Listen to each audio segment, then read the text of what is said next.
आज की डेट में अगर हम ऑल ओवर इंडिया में देखें तो मणिपुर के बाद जम्मू एंड कश्मीर एक ऐसी जगह है जहाँ पे अभी के टाइम पे बहुत ज़्यादा क्रिटिकल सिचुएशन बन चुकी है। एक तरफ सितंबर में अगर हम देखें तो यहाँ पे स्टेट इलेक्शन होने वाले हैं, लेकिन वहीं दूसरी तरफ बहुत सारे टेररिस्ट अटैक हो रहे हैं इस टाइम पे, वो भी जम्मू रीजन में, जिसे आज तक के ग्रीन जोन समझा गया है। करंटली यहाँ की सिचुएशन ऐसी बन चुकी है कि लोग बहुत ज़्यादा डर चुके हैं और एक रिपोर्ट से तो ये बात भी सामने आ रही है दैट काफ़ी सारे लोगों ने यहाँ से माइग्रेशन कर ली है ताकि वो अपनी ज़िंदगियों को बचा सकें।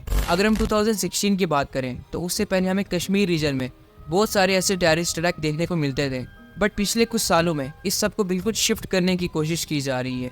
सबसे पहले पुंछ राजौरी एरिया को टारगेट करा गया। Ambushed by terrorists in Poonch district of Jammu and Kashmir. This is the second attack on the army in the region in less than a month. और अब की बार जम्मू रीजन को टारगेट बनाया जा रहा है। अब एक ऐसा कोइंसिडेंस जिसे समझने के बाद मेरे माइंड में बहुत सारे क्वेश्चंस चलते हैं। अगर हम यहाँ पे 2019 लोकसभा इलेक्शन की बात करें तो इलेक्शन से कुछ महीने पहले एक बहुत बड़ा टेररिस्ट अटैक देखने को मिलता है जिसमें बहुत सारे आर्मी पर्सनल से अपनी जान गंवाई। लेकिन यहाँ पर सोचने की बात यह है कि इलेक्शन से पहले सिमिलरली ऐसा ही केस हमें देखने को मिला 2024 में, जहाँ पे 2024 के लोकसभा इलेक्शन से पहले जम्मू कश्मीर के पुंछ डिस्ट्रिक्ट को टारगेट करा गया और यहाँ पर भी बहुत सारे टेररिस्ट अटैक्स हुए जिसमें बहुत सारे आर्मी ऑफिसर्स ने अपनी जान गंवाई। नाउ इस बार यहाँ पे जम्मू एंड कश्मीर में स्टेट इलेक्शंस होने वाले हैं और इससे करीब 3 महीने बचे हैं, लेकिन उससे पहले फिर से टेररिस्ट अटैक देखने को मिल रहे हैं और ये सब होने के बाद लोगों के अंदर एक तरीके का डर बन चुका है और ये सब प्रूफ करने की कोशिश की जा रही है दैट आर्टिकल 370 हटने के बाद भी जम्मू एंड कश्मीर अभी भी सेफ नहीं है।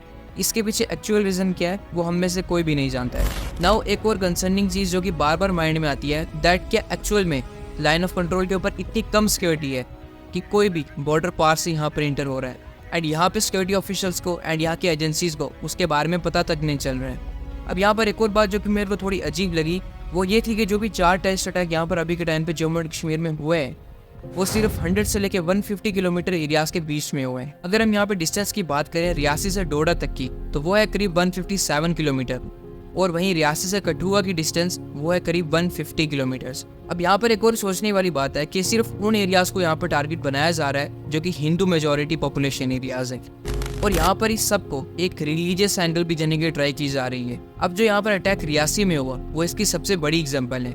फॉर एग्जाम्पल सिर्फ उस बस को टारगेट करा गया जो कि शिव खोड़ी से पिलग्रिम्स को लेकर माता विष्णु देवी श्राइन को जा रही थी, जिसमें करीब 10 लोगों की डेथ होती है जब टेररिस्ट ने ओपन फायर किया एक बस के ऊपर।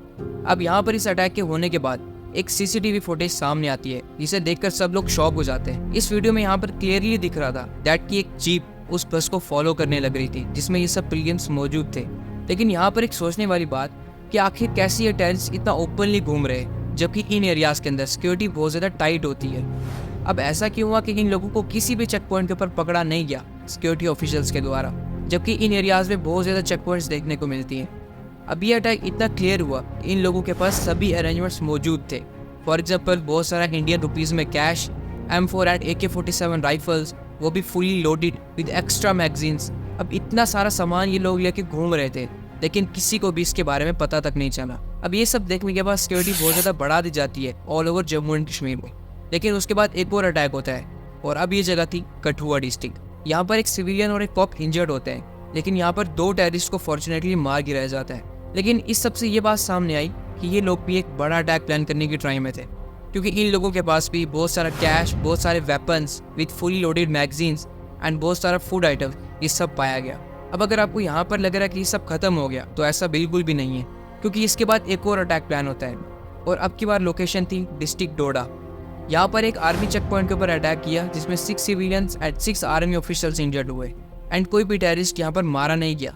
और इस सब के बाद जम्मू एंड कश्मीर पुलिस की तरफ से 4 स्केचेस रिलीज किए गए उन टेररिस्ट के जिन्होंने ये अटैक किया था। इतना सब होने के बाद जम्मू एंड कश्मीर में सिक्योरिटी फोर्सेस हाई अलर्ट पर है, क्योंकि सिर्फ 3 दिनों के अंदर 4 टेररिस्ट अटैक होना ये बहुत बड़ा लूप होल है यहाँ की सिक्योरिटी को लेके और हम में से कोई भी नहीं जानता है कि अब की बात अगला टारगेट क्या होने वाला है। नाउ अब आने वाले टाइम में सिक्योरिटी फोर्सेस क्या स्टेप्स लेती है इन सब चीज़ों को काउंटर करने के लिए वो देखने की बात होगी। But I hope last time जो पुंछ राजौरी के अंदर ये अटैक्स हुए जिसके बाद आर्मी ऑफिशियल्स ने बहुत सारे सिविलियंस को पकड़ा, बट उनमें से कोई भी कल्पिट नहीं निकला, लेकिन उसके बावजूद भी 3 से 4 सिविलियंस को मार दिया गया, वो भी आर्मी कस्टडी के अंदर। आई होप इस बार ऐसा ना हो एंड जो लोग कल्पिट्स हैं उन्हें ही सज़ा मिले।